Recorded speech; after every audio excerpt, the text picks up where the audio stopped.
خاتون جنت کا حال یہ تھا کہ آخری ایام تھے آپ کے، اس دنیا سے جا رہی تھی، تو گھر میں جو خادمہ تھیں وہ حضرت سیدنا صدیق اکبر کی زوجہ محترمہ تھی۔ کوئی بھی تاریخ اٹھا لے اور تلاش کرے کہ سیدہ فاطمہ کے زندگی کے آخری دنوں میں گھر میں بطور خادمہ کون کام کر رہی تھی۔ خلیفہ رسول کی بیوی ہے مگر لخت جگر رسول کی خادمہ بنی ہوئی ہے، وہاں جا کے جھاڑو دیتی، برتن دھوتی، سیدہ کی خدمت کرتی۔ حضرت اسماء بنت امیس ایک دن جب گئیں تو حضرت خاتون جنت رو رہی تھی، تو جا کے ہاتھ چوما اور پوچھا کہ حضور کی لخت جگر اور نور چشم رسول کیوں رو رہی ہیں؟ اب غور کرنا کہ سیدہ فاطمہ کو رونا کیا تھا۔ آج ہماری بچیاں چاہتی ہیں، طلب سب کی ہے قیامت کے دن حضور کی بیٹیوں کی سنگت نصیب ہو جائے، مگر منہ ہے ان کی سنگت میں جانے کا۔ کیوں رو رہی ہیں؟ صدیق اکبر کی زوجہ محترمہ نے پوچھا تو حضرت فاطمہ فرمانے لگی کہ میرا دنیا سے جانے کا وقت آ گیا، اور ایک چیز مجھے پریشان کر رہی ہے، وہ یہ کہ جب کوئی عورت فوت ہو جاتی ہے تو جس چارپائی پہ اس کا جنازہ رکھتے ہیں نا، میت رکھتے ہیں، اوپر کپڑا ڈال دیتے ہیں، اور وہ کپڑا میت کے جسم سے لپٹ جاتا ہے، وہ لپٹ جاتا ہے۔ اگر میت کا پیٹ بڑا ہو تو کپڑا اسی حساب سے اٹھا ہوتا ہے، میت موٹی ہو تو کپڑا اسی حساب سے لپٹا ہے، چونکہ جسم کے ساتھ اسی حساب سے پھیلا ہوتا ہے، میت کمزور ہو تو اسی حساب سے کپڑا سکڑا ہوتا ہے۔ سیدہ فاطمہ کی غیرت اور شرم دیکھنا، فرمایا اسماء مجھے یہ بات سوچ کے رونا آ رہا ہے کہ میرا وقت تھا جانے کا، اگر اسی کپڑے میں مجھے لپیٹا گیا اور جنازہ اٹھا میرا، تو فاطمہ یہ بھی پسند نہیں کرتی کہ کسی کو معلوم ہو میرے جسم کا ڈھانچہ کیسا تھا۔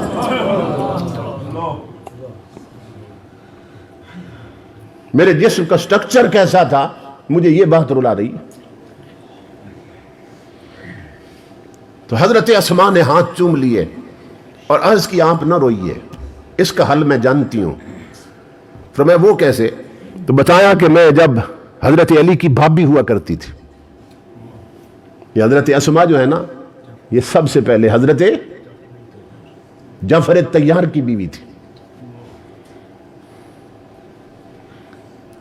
حضرت علی کے بڑے بھائی، ان کی بیوی، تو حضرت علی کی کیا لگی؟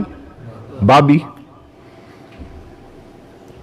تو غزوہ موتا میں جب حضرت جعفر شہید ہو گئے تھے تو یہ حضرت علی کی بابی بیوہ ہو گئیں۔ امام الانبیاء کے غلاموں، حضرت علی کی اس بابی نے، جعفر طیار کی بیوہ نے، پھر اپنے لیے جو سرتاج پسند کیا اسی کو ابو بکر صدیق کہتے ہیں۔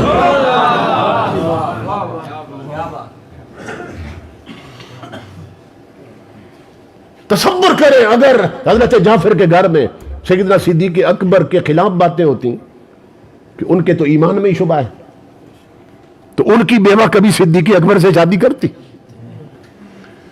اس کا مطلب یہ ہے کہ ان کے گھروں میں ان کی عظمت میں بیان ہوتی تھی، اسی لیے حضرت علی کی بیوہ بابی نے اپنے لیے سرتاجی صدیق اکبر کو پسند کیا۔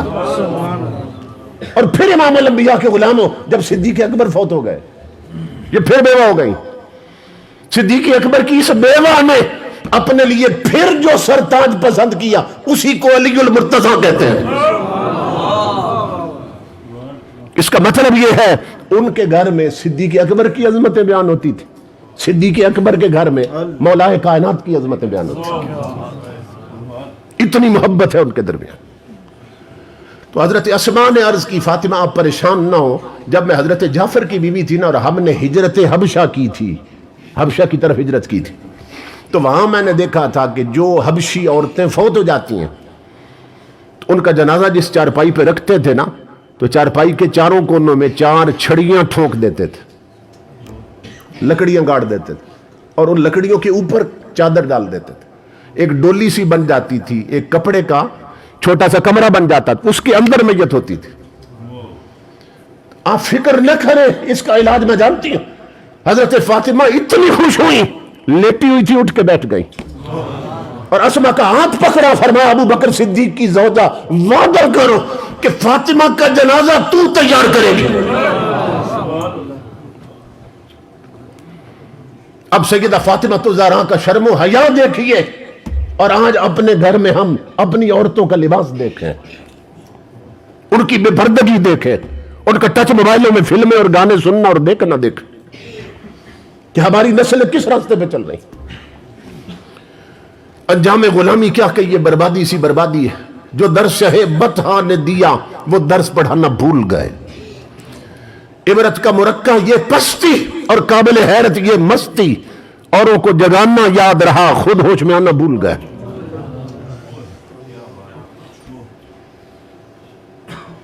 ہماری ماں بہنوں بیٹیوں کو چاہیے تھا کہ حضور کی بیٹیوں کے نقش قدم پہ چلتی۔ چاند نکلا نا، عید کا چاند نکلا، امام الانبیاء سیدہ کے گھر تشریف لائے، حضرت فاطمہ الزہرا کے گھر۔ تو امام الانبیاء نے پوچھ لیا، فاطمہ تو نے بھی چاند دیکھا عید کا؟ عرض کی ابا جی میں نے نہیں دیکھا ہے۔ امام الانبیاء نے فرمایا فاطمہ ساری دنیا نے دیکھا ہے، تو نے کیوں نہیں دیکھا ہے؟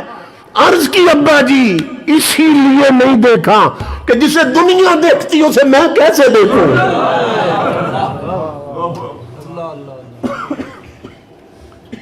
غیرت، شرم اور حیا کا معیار کیا تھا سیدہ کے یہاں، تصور کریں آپ۔ اور آج ہماری بہو بیٹیاں چاہتی ہر کوئی یہ کنیز فاطمہ بن جاؤں، لیکن لباس فاطمہ نہیں پہنتی، پردہ فاطمہ نہیں کرتی، ان کے راستے پہ نہیں چلتی، انہیں مانتی ہے، ان کی نہیں مانتی ہے۔